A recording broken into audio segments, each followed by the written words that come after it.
Hello, everyone. Before we dive in, be sure to drop your thoughts, feelings, and lessons in the comments below. Like the video and subscribe so you never miss stories like this. Let's get into it. The cruelest thing my wife ever did was drain our joint savings, the account we built dollar by dollar. Then come home, kiss me on the mouth, and swear she'd lost it on bad crypto, while the receipt for her lover's luxury apartment sat in her email trash. Here's how it happened. I'm Fred Walker, a black man from Cleveland, the kind who believes love is supposed to feel like steady ground.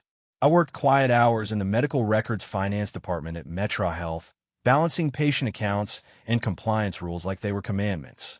I thought my marriage had that same order. I was wrong. Before it broke, our life looked normal in the way people envy. Early shifts, packed lunches, Sunday grocery runs to Dave's Market, the same playlist humming while the coffee brewed. My wife, Jasmine, had a laugh that made strangers smile, and she knew exactly how to soften me after a long day. Her hands on my shoulders, her chin tucked into the space beneath my ear. We've been married 5 years, no kids yet, saving for a house in a quiet pocket of Shaker Heights. Every payday, we transferred money into the Move account like we were stacking bricks for a future. I loved routines because they meant safety. Jasmine said she loved them too. She used to text me at noon, "Eat. Don't skip, Dot." And sometimes she'd sneak a note into my lunch bag. "Proud of you." When things were good, she made ordinary moments feel chosen. We'd sit on our couch with our knees touching, watching home renovation shows and arguing over backsplash like it mattered. We kept a small jar on the counter labeled anniversary trip, and on bad days I'd shake it just to hear the coins. I thought we were building something that couldn't be stolen. The shift didn't start with a fight. It started with a friend. Jasmine's college girl, Kayla, blew back into town fresh off a divorce and full of opinions. Kayla was loud, pretty, and sharp in a way that left bruises. She'd come over with wine and a new story about men with options and women who shouldn't settle. At first I smiled and stayed in the kitchen, pretending their conversation was background noise. But I began to notice the way Jasmine's eyes tracked Kayla's words like they were a map out of a place she decided she didn't want to live anymore. Kayla didn't ask how her marriage was. She told Jasmine what it should be. "You're too young to be locked down," she'd say, scrolling through photos of rooftop dinners and men in watches that cost more than my car. Jasmine laughed like it was entertainment, but it started changing the air in our home. She began taking longer in the bathroom, leaving her phone face down, dressing like every grocery run might be a runway. When I tried to joke about it, she said I was acting insecure, like the problem was my eyes noticing what my heart could already feel. Around that time, Jasmine started using new language, words that didn't belong to us. Freedom, exploring, energy. She'd say marriage should evolve, like commitment was a phase people outgrew.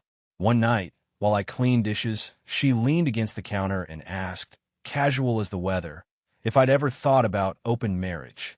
I laughed at first because it sounded like a reality show plot. She didn't laugh back. She said monogamy was a social construct, and she wanted us to have options without lying. The word options landed like a dare. I told her no, plain and steady. I told her love wasn't a buffet. She rolled her eyes like I was being childish. Kayla was on speakerphone the next day, and I heard her voice through the hallway. "He'll come around when he realizes you're the prize." Jasmine started pushing boundaries in small ways. Girls' nights that turned into all-night absences, new passcodes, sudden work conferences that didn't have names. She'd come home smelling like a different soap. I'd ask a simple question and get an argument. Somehow my calm became evidence of my control. The first time she didn't come home, I didn't yell. I sat on the edge of our bed, my phone on my thigh, staring at the wall clock. At 2:14 a.m., she texted, "At Kayla's. Phone dying. Don't start." The next morning, she waltzed in wearing heels like she'd walked through someone else's life and forgot to take it off. She tossed her purse on the couch and said, "You don't own me, Fred." I hadn't said a single word yet. That's when I realized this wasn't a conversation anymore. It was a campaign. I tried counseling. I found a black therapist in Beechwood, scheduled after-work appointments, offered to pay. Jasmine went once, arms crossed, and spent the session describing me like I was a problem to be fixed. When the therapist asked what she wanted, Jasmine said, "I want him to stop acting like I'm the only thing in his world." I wanted to say, "That's what vows are." Instead, I swallowed it. I kept thinking if I stayed steady, she'd remember who we were. But steadiness doesn't stop someone who's already walking away. It just makes it easier for them to step off without tripping. The money was the first real wound. I checked the savings account one Friday morning before work, something I did monthly just to feel responsible. The balance was wrong. Not a little wrong. Wrong like the ground shifting under my feet. $29,000. Our down payment, our emergency cushion, our future had been moved out in chunks over 2 weeks. Transfers labeled Coin Vault, Family Help, Emergency Loan. My throat went dry. I stared at the screen and felt the kind of cold that has nothing to do with weather. I took screenshots. I logged every transaction. Then I went to work like my life wasn't breaking. At lunch, I sat in my car and called her. My voice was even because panic doesn't fix numbers. "Jasmine," I said, "did you move money from our savings?" She didn't miss a beat. "Yes," she said, tired like I was bothering her. "It's handle." I asked what handle meant. She said she had been investing in crypto and the market crashed, and also her cousin had an emergency and she couldn't let family suffer. The lies were layered like lasagna, thick and confident.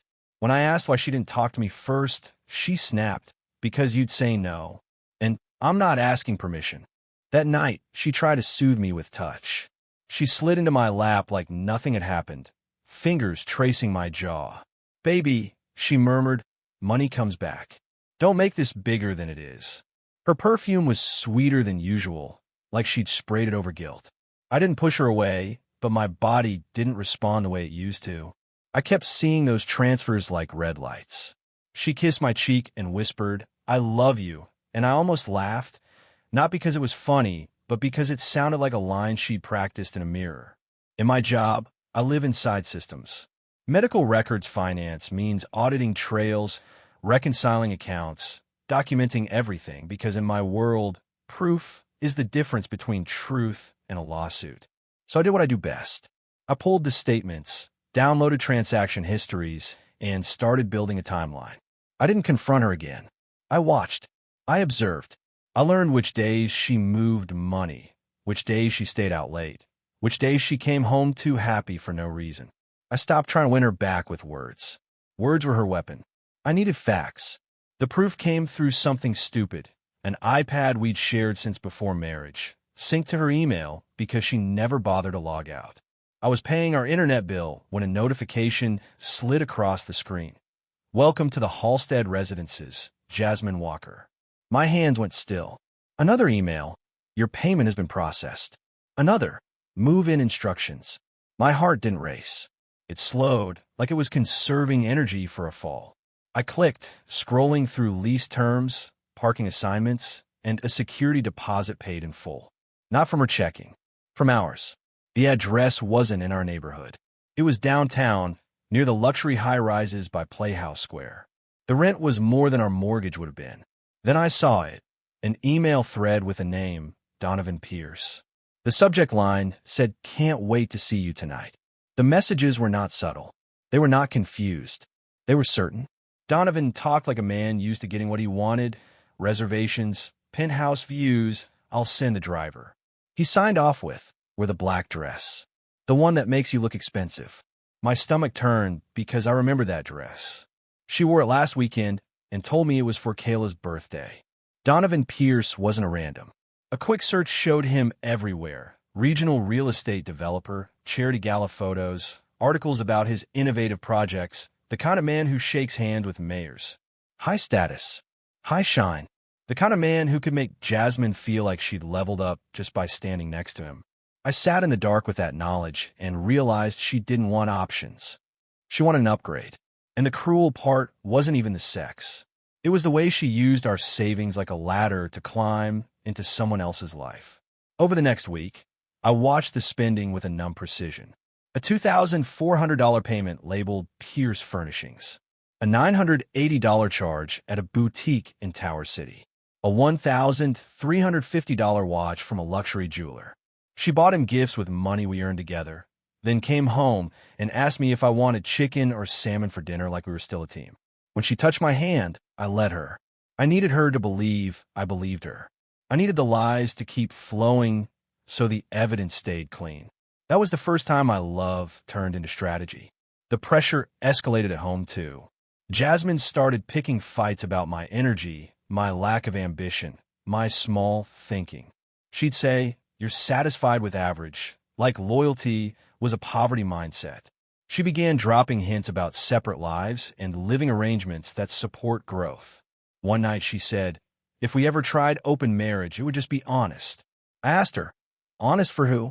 She smiled without warmth and said, "For me." She didn't even bother pretending it was about us anymore. I stopped sleeping deeply, not because I was pacing or crying, but because my mind ran numbers at night. What could I recover? What did Ohio law say? What did our account agreements allow? In the hospital, I handled confidential records daily, HIPAA rules, audit logs, chain of custody procedures. That discipline carried into my marriage like a shield. I documented everything: screenshots, emails, timestamps, credit card statements, and the lease confirmation. I forwarded copies to a new email Jasmine didn't know existed. I bought a small fireproof box and stored paper backups like I was preparing for a storm. In the middle of all that, someone noticed. Her name was Tiana Brooks, a compliance analyst who sat 2 rows down from me. We'd always been polite. Good mornings, quick jokes in meetings, but nothing more. One afternoon, she saw me staring at my screen too long, jaw tight, and she didn't pry. She just placed a cup of tea on my desk like it was normal. "You've been running on fumes," she said softly. Her kindness didn't feel like pity. It felt like oxygen. I thanked her, and for the first time in weeks, my chest loosened enough to breathe. Tiana's help came in small, realistic moments that didn't ask me to perform. She'd walk with me to the parking garage after late shifts, talking about nothing: her aunt's best mac and cheese debate, the way Cleveland weather switched personalities, the funniest patient billing note she'd ever seen. One night we sat in my car for a few minutes because the snow was coming down heavy and neither of us wanted to rush into it. The silence between us wasn't awkward. It was gentle. When she finally said, "You don't have to carry everything alone," my eyes burned in a way I hadn't allowed yet. I didn't cheat. Not emotionally, not physically. But something changed. I started remembering what steady affection was supposed to feel like: safe, respectful, not weaponized. Tiana didn't talk like Kayla. She didn't belittle commitment or tease me for being loyal. She asked questions like my feelings mattered, then listened like the answers were worth holding. The irony hurt. I was learning what tenderness sounded like from a coworker while my wife rehearsed lies at home. Sometimes I'd catch myself smiling at a text from Tiana about nothing, and I'd feel guilty for the relief. Meanwhile, Jasmine's spending got bolder. She began leaving designer shopping bags in the trunk, forgetting I sometimes moved her car in the driveway. She took work calls on the patio, voice low, laughing into the cold. Once, while folding laundry, I found a valet ticket from a downtown restaurant on a night she'd claimed she was helping Kayla. I placed it back where I found it. I didn't confront her. I didn't give her the satisfaction of seeing me unravel. I just kept building my file, page by page, until the truth was too heavy to deny in court or in family. The boundary shift came fast after that. Jasmine told me she wanted space, but she said it while taking my credit card to run errands. She claimed we were growing apart, then asked if I'd be willing to date each other again. Like our marriage was a subscription she could pause and resume. When I suggested we tighten spending because of the savings loss, she snapped, "Stop acting like money is your god." It wasn't money. It was betrayal measured in dollars. Every transfer said, "I chose him over what we built." And she said it repeatedly, with my name still on the account. The first time I saw Donovan in the flesh, it wasn't dramatic. It was mundane, which made it worse. I'd taken a late lunch to clear my head and stopped by a cafe downtown. Through the window, I saw Jasmine in that black dress, laughing across a table from a tall man in a tailored coat. Donovan's watch caught the light. His hand rested on her knee like he belonged there. Jasmine's smile wasn't the one she gave me at home. It was brighter, hungry, proud. I didn't walk in. I stood outside, numb, and watched her reach across the table and feed him a bite of dessert like it was a love language. I went back to work and did my job. That's the part people don't understand when they imagine betrayal. They think you either explode or collapse. I did neither. I stayed functional because functioning was my only power. That evening I met with a family law attorney in Independence, a woman named Marcia Langford who didn't waste words. I laid out the statements and evidence. She nodded slowly and said, "This is dissipation of marital assets." She explained options: legal separation, temporary orders, restraining financial moves, freezing joint credit exposure. Clean, lawful consequences. I felt something like relief. Marcia had me open a new account in my name only, reroute my direct deposit, and stop funding the joint pipeline Jasmine was siphoning. She told me to secure my credit, place a freeze with the bureaus, remove Jasmine as an authorized user where possible, and request a temporary restraining order preventing further depletion of marital funds. I did it all with the same careful attention I used when handling protected patient records. Step: document. Confirm. When the confirmation emails came, my hands shook, not from fear but from the knowledge that I was finally moving. Quietly, legally, forward. Jasmine noticed the shift within days. "What did my card go through?" she asked one evening, scrolling on her phone with a frown. Her tone wasn't worried. It was offended. I kept my face neutral. "Which card?" I asked. She snapped, "Don't play dumb."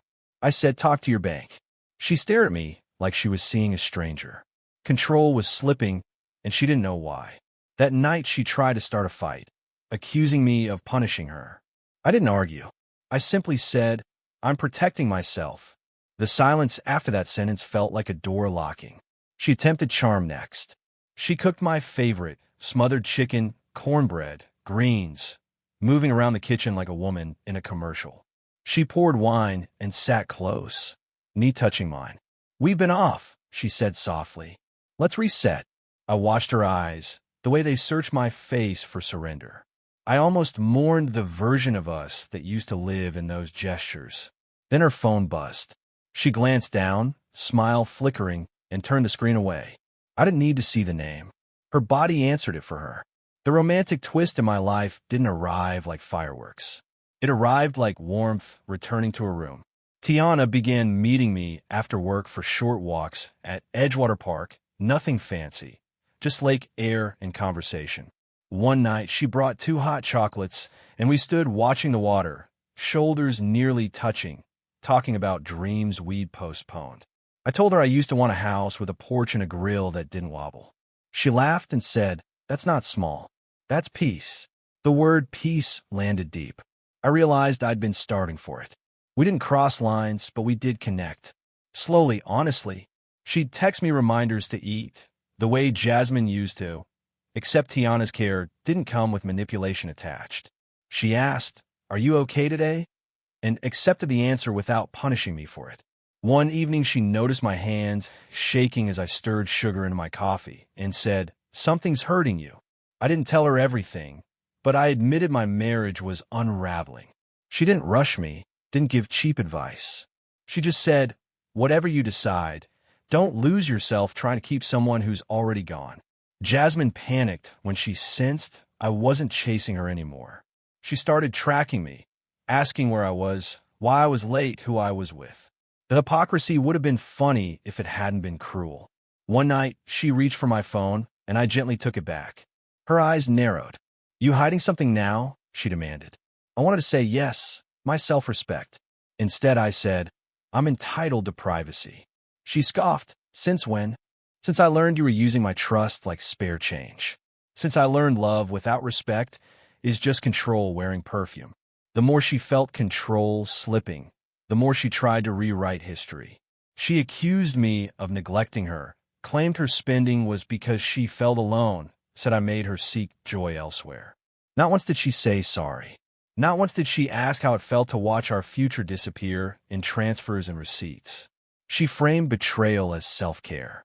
Kayla backed her up, texting her late at night, feeding her lines about narcissistic husbands and financial abuse, even though the only financial abuse was what Jasmine had done. I saved those messages too. Lies have patterns. I collected them like fingerprints. My attorney filed for legal separation and temporary financial orders. The court granted restrictions that prevented Jasmine from opening new joint lines of credit or charging marital accounts further while the case progressed. I also placed a credit freeze in my own name to prevent new accounts being opened using my information. Jasmine didn't understand the mechanics, only the feeling, doors closing. She called her bank, then stormed into the living room. "What did you do?" she shouted, voice high. I looked up from my laptop and said calmly, "I did what adults do when someone is stealing from them." Her face twisted. "Stealing?" she echoed, like the word offended her more than the act. She tried to threaten me with embarrassment. "You want to make me look bad?" she hissed. "I can tell people things about you." I stared at her and realized she believed shame was currency. "Tell whoever you want," I said. "I have statements." That's when she went quiet, eyes scanning mine, trying to find fear. She didn't find it. She found a man who had already grieved in private, a man who had moved from heartbreak into documentation. She walked away shaking, slamming doors, calling Kayla, but the sound didn't move me the way it used to. I had stepped out of her emotional reach. I planned my revenge the way I handled audits. Thorough, undeniable, and legally clean. Not violence. Not cruelty for entertainment. Consequences. I built a binder with tabs, transfers, luxury purchases, the lease, email confirmations, and a spreadsheet tallying totals down to the cent. I highlighted every transaction tied to Donovan. The furniture store, the gifts, the rideshare charges to his building, the restaurant bills, the jewelry receipts. I printed them on thick paper, the kind that doesn't curl like cheap proof. Then I bought a wooden anniversary box from a craftsman in Ohio City and had our wedding date engraved on the lid. While I prepared, the romantic part of my story stayed quiet and real. Tiana and I took our time. We met for lunch sometimes, always in public, always respectful. She'd tell me about her mother's garden and how she missed the smell of fresh basil. I found myself buying basil at the store just because it reminded me of her smile. One afternoon, she touched my arm as she laughed, and the contact felt like permission to hope again. Not for a new relationship right away, but for a life where affection didn't come with lies. That hope was dangerous. It made me realize how bad things had gotten at home. Jasmine's double life started cracking under practical limits. Without easy credit, she couldn't keep playing wealthy in Donovan's world. She began asking me questions that sounded like negotiations. "Can we unfreeze things?" she said, too calm. "We're married. This is harming both of us." I replied, "It's harming your ability to spend." She accused me of punishing her again. Then she tried seduction, stepping out of the shower wrapped in a towel, leaning into the doorway like a movie scene. I didn't react. Her face hardened. "So you're done with me," she said. I answered truthfully, "I've been done with the lies." The family event was already scheduled. Jasmine's mother's 60th birthday, a big Sunday dinner at her parents' house in Euclid. Pot roast, collard greens, cousins filling every chair, kids running through hallways, old music playing low. Jasmine insisted we go together. I agreed because I knew exactly what I was bringing. The anniversary box sat in my trunk like a verdict. I dressed well, navy suit, crisp shirt, because I wanted to look like a man who was still standing. Tiana had texted me that morning. "Whatever happens, keep your dignity. It's yours." I read it twice before leaving. At the party, Jasmine played wife like it was a role. She clung to my arm, smiled for photos, laughed loudly, kissed my cheek when people watched. Her mother hugged me and said, "Fred, you're such a good man." The words hit like a bruise because I knew what Jasmine had done behind their backs too. How she'd siphoned money and blamed family emergencies, using their names like shields. Kayla was there, hovering with her glass of wine, looking at me like she'd already decided I was the villain. I greeted everyone politely. Calm is intimidating when someone wants drama. Halfway through dinner, Jasmine's aunt asked about our house plans. "Y'all still looking in Shaker?" she said. Jasmine's smile tightened. "We're figuring things out," she replied. I nodded and said nothing. After dessert, Jasmine's father asked me to say a few words since I was family now. Jasmine's eyes flicked to mine, as if to warn me not to embarrass her. That's when I stood, reached for the anniversary box I'd carried inside, and placed it gently on the coffee table. The room quieted the way it does when people sense a shift. Jasmine's hand squeezed my wrist hard, nails biting. I didn't flinch. I wanted to bring something meaningful, I said, voice steady. Something honest. Jasmine's face went pale. Kayla sat up straighter. I opened the box slowly. Inside were neatly stacked statements, each page highlighted. The engraving on the lid caught the light. Our wedding date, carved like a promise. I pulled out the first sheet and held it up. This is our joint savings, I said. The account we were using for a home. Jasmine whispered, Fred, stop. But her voice carried no remorse, only fear of exposure. I continued. Over the last 2 weeks, nearly $30,000 was moved out. Murmurs rippled through the room. Jasmine's mother's hand flew to her mouth. What are you talking about? Her father asked. Jasmine tried to laugh, brittle. He's being dramatic. We talked about, I cut in gently, not loud, not angry. No, we didn't. I read the labels out. Coin vault. Emergency loan. Family help. Then I laid down printed emails. And this, I said, is the lease for a luxury apartment downtown. Gasps. Jasmine lunged to grab the papers. I stepped back. Paid with marital funds, I added, while I was told it was crypto loss. Her mother stared at Jasmine like she didn't recognize her. The painful part wasn't my volume. It was my calm. Here are the charges, I said, flipping pages like a man presenting a budget. Furniture, jewelry, restaurants, gifts. I didn't say love her yet. I let the room see the pattern first. Then I placed one final page on top, the total bolded and underlined. This money didn't vanish, I said. It was spent on Donovan Pierce. I watched the name land. A cousin whispered, That Donovan Pierce? Kayla's eyes widened, then narrowed, calculating how to spin it. Jasmine stood frozen, cheeks blotchy, lips parted like she wanted to scream, but couldn't find a lie big enough. Jasmine's father rose slowly from his chair. Jasmine, he said, voice low, tell me this is not true. She snapped, It's not your business. That answer told on her. Her mother started crying, not quietly. Kayla finally spoke. Fred, you didn't have to do this here, she said, tone sharp. I looked at her and said, I didn't have to steal either. Kayla flinched like the truth stung. Jasmine's eyes filled, not with guilt but rage. You wanted to humiliate me, she hissed. I shook my head. I wanted you to stop rewriting reality. These pages don't argue. They just show. The final layer was practical, not theatrical. I slid an envelope from the box and placed it on the table beside the statements. These are separation papers, I said, in a temporary order from the court regarding marital finances. Jasmine snatched the envelope, hands shaking. Her car declined last week because doors were closing. Now the room was closing too. She looked around and realized her usual power, charm, outrage, tears, wasn't working. You're ruining my life, she spat. I met her eyes. No, I said quietly. You did. I'm just stopping you from using mine as a credit line. Jasmine tried one last move. Donovan loves me, she declared, chin up, like that would crown her instead of exposing her. He understands me. He's not scared of my ambition. Her mother sobbed harder. Her father's face went hard. Then Jasmine's phone buzzed. She glanced at it, and I saw the color drain from her cheeks again. She answered, stepping into the hallway, voice trembling. I didn't follow. I didn't need to. A few minutes later, she returned, eyes wild. Kayla leaned in, whispering what? Jasmine's mouth opened and closed. Finally, she said, almost choking on it.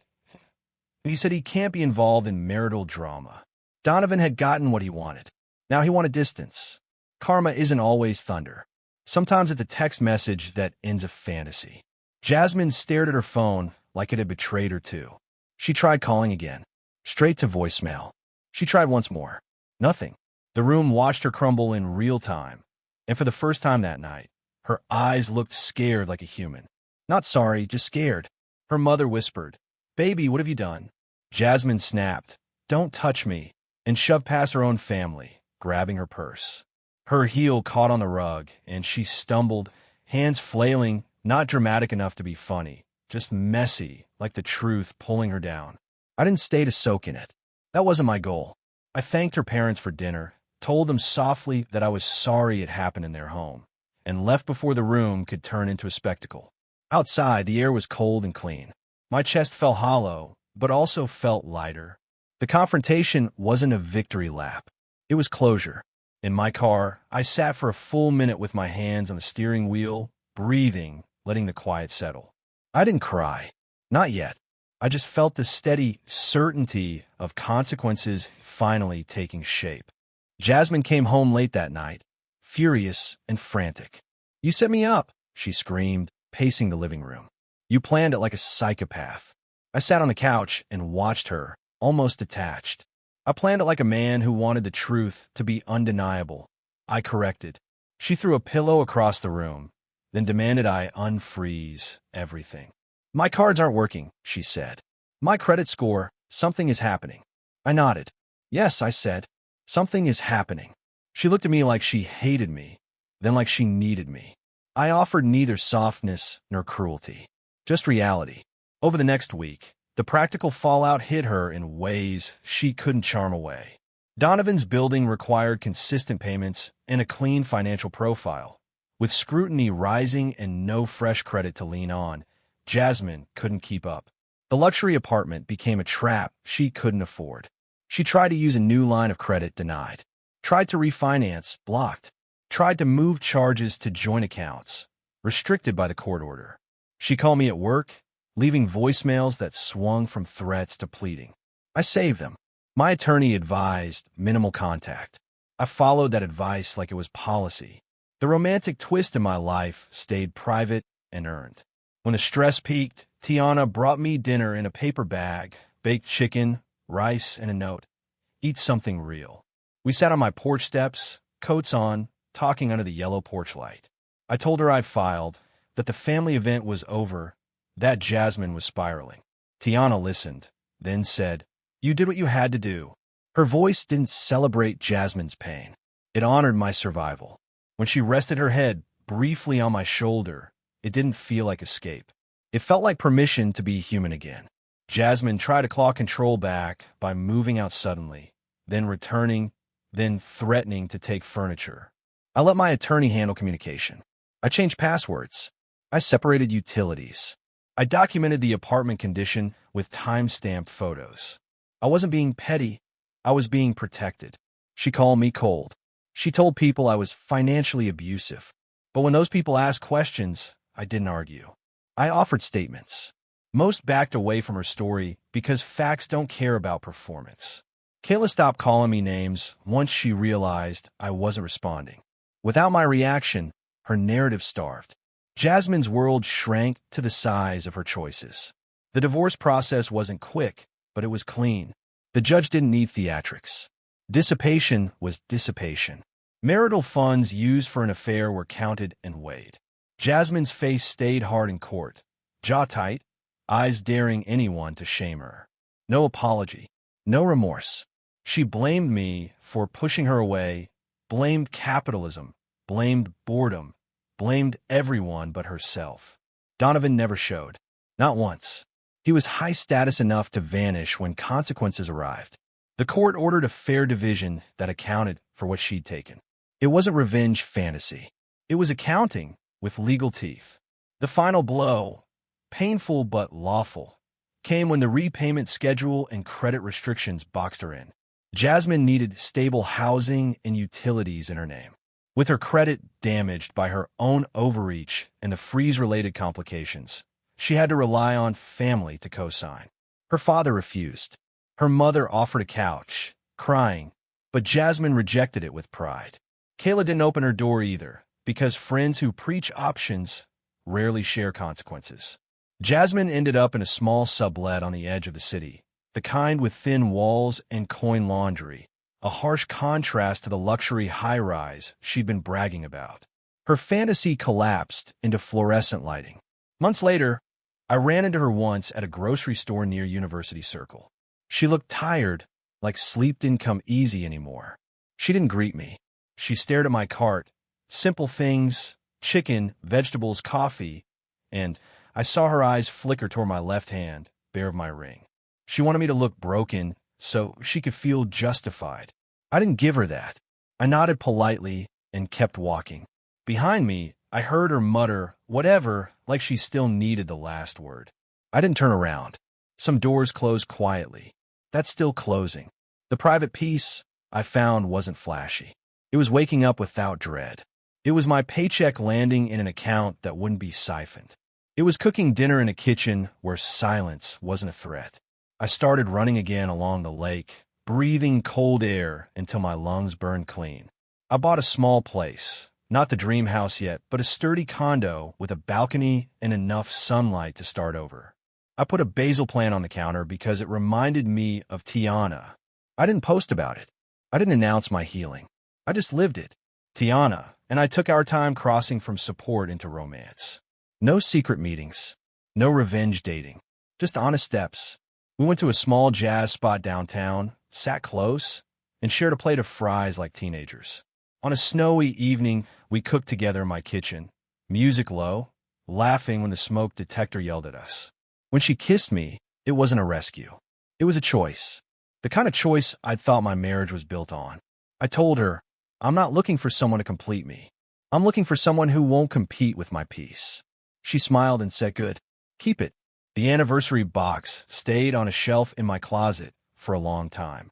Not as a trophy, more like a reminder of what truth looks like when it's printed and highlighted. Eventually, I shredded the copies I didn't need and kept only the legal records. I didn't want to live in the betrayal forever. I wanted to live past it. Sometimes I still felt the ache, sudden and sharp, like stepping on a memory. But the ache didn't control me anymore. Jasmine's lack of remorse stopped being my burden. Her choices belonged to her. My life belonged to me again. Looking back, the most painful part wasn't losing money. It was realizing she could look into my eyes, take from our future, and still ask what I wanted for dinner. My revenge wasn't loud. It was surgical. Frozen access, documented truth, clean legal consequences, and a public moment where she couldn't hide behind performance. Karma wasn't a miracle. It was math, law, and the way high-status lovers disappear when real life shows up. And my peace wasn't a victory speech. It was a quiet morning, coffee steaming, Tiana humming in my kitchen, and the steady knowledge that I survived without becoming cruel. If you enjoyed this story, please like, comment, and share this video with your friends. Subscribe and turn on the notification bell so you never miss a powerful story drop.